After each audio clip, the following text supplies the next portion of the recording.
I'm Jack Patty, and this is the Senior Minute, successfully serving seniors.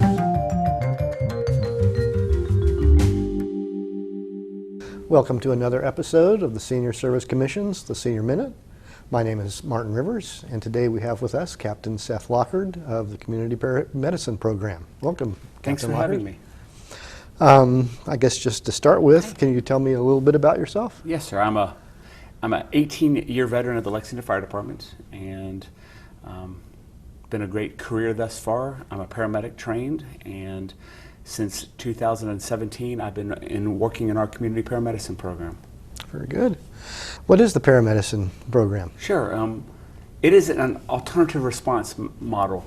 Generally speaking, when you call 911, you get an ambulance show up, fire engine maybe show up, and they take care of that emergency situation, whatever that emergency is.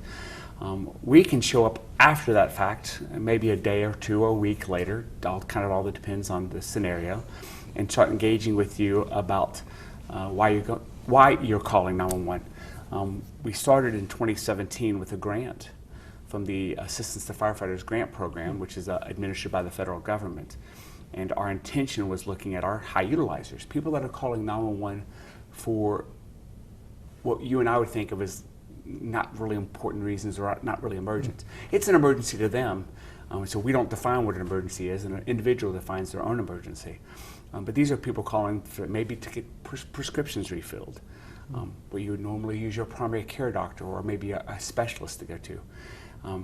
We didn't know what we didn't know, so when we started looking at our data and started doing a dive into it, in 2013 our ambulances made 33,500 EMS calls, but by 2017 that number had ballooned to 48,238.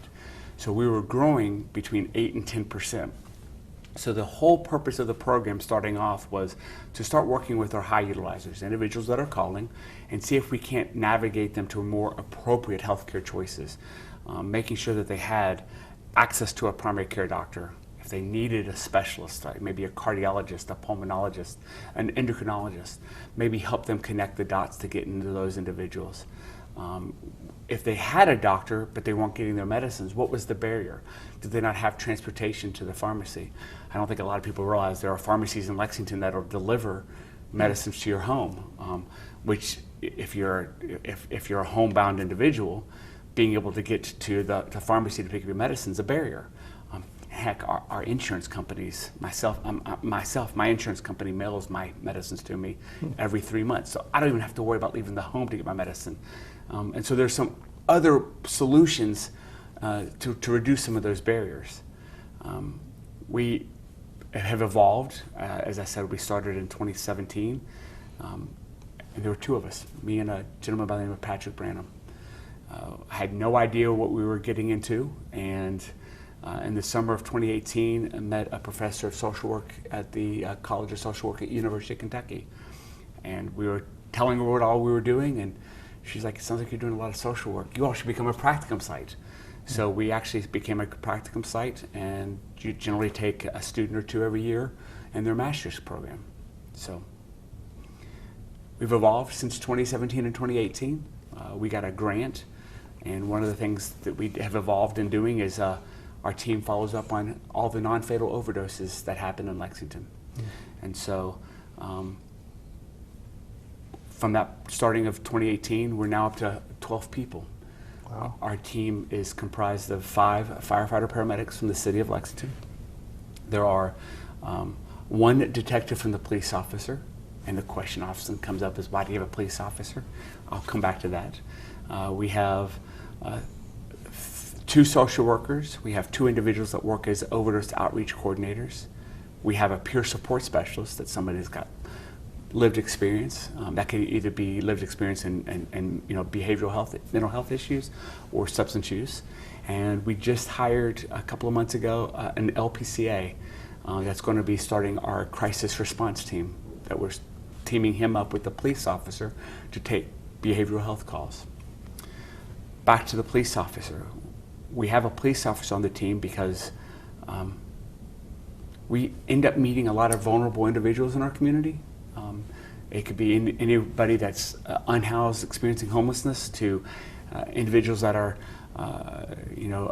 elderly, senior, that don't have any family. And we want to make sure that they're not being victimized, because this population can be a very vulnerable population that can be victimized. We got a referral about an individual from a neighbor once, and when you worked with this individual, individual was a retiree, and in the mornings, sharp as a tack, but by 2 o'clock in the afternoon,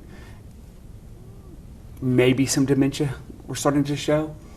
And so we were in helping this individual out, and ended up having quite a bit of cash, and couldn't account for it all. And so it becomes, making sure that if somebody came and knocked on the door, would this individual, not know to not hand over cash. And so we want to make sure that our community is taken care of. And so it's very valuable. To pull it back to the senior perspective, yeah. How do they get in touch? Is it a 911 call? So they can call our office. Our office number is 859-280-8951. We also rely a lot on internal referrals. So we have a mechanism in place where crews that are out in the community making calls send us an email to say, would you mind going out and see Mr. Lockard? He's been calling a few times, and there's maybe something not right about the scenario. The other variable that we do is look at our data. Once a week, we get an email report showing us who our high utilizers are for that week. And so we're able to look at hey, for some reason, Mr. Lockard has called 5 times this week. What's going on? And we'll put him on our queue to go look and speak to that individual. And then one of the things we've just done with our computer ops guys is one of the services that the Lexington Fire Department provides is lift assist. Individuals that have fallen and can't get up, right? They're not injured or don't think they're injured, but how do they get up off the floor? Well, you can call 911 and a truck will come out, non-emergency, not lights and sirens. They'll come out and get you up off the floor, make sure you're not hurt. Make sure you got your feet back underneath you and let you be. So we started looking at a report looking at our fall numbers. We don't want people to fall. If somebody were to fall and break a hip, it's very catastrophic to their health. And so if we're having a situation where people are falling a lot, we want to engage to do some fall prevention strategies in place to make sure that those individuals are not falling and hurting themselves. The statistic is if you fall and break a hip, about 50% of the people are dead in the next 12 months. My mother fell in November and was dead by the following summer, and she was 56 years old. And so anything we can do to prevent injury from a fall is important. So. Okay. Well, that's great information. Yeah. Thank you. The last thing is, are there things that seniors can do to help your team? Yeah, I think there's things that seniors can do, not just helping our team, helping the ambulance if they need to call 911, is one, having a nice printout or handwritten document showing who their primary care doctor is. It's very important to have. And then having a list of their medications. One of the things that our team comes out and does when we're engaging you is to make sure that individuals are taking their medicines. And a lot of people don't know all the medicines they're supposed to be taking, what the frequency of that medicine is, where their pharmacy is, who they'll get their medicines from. And one of the things we'll do is come in and do kind of what we call med reconciliation. So look at your medicines, make sure that the medicines that you have in front of you are truly the ones that you are supposed to be taking. And looking at it, we'll look at the counts and make sure that you're taking your medicines appropriately. We don't claim to be the experts. We're relying on the doctors and the pharmacists. They're the experts in that space. But we want to make sure you're taking the medicines appropriately. Not too many of them, not too few of them, right? Just making sure that you're about on par. Right? We're all going to forget a tablet or two every once in a while, right?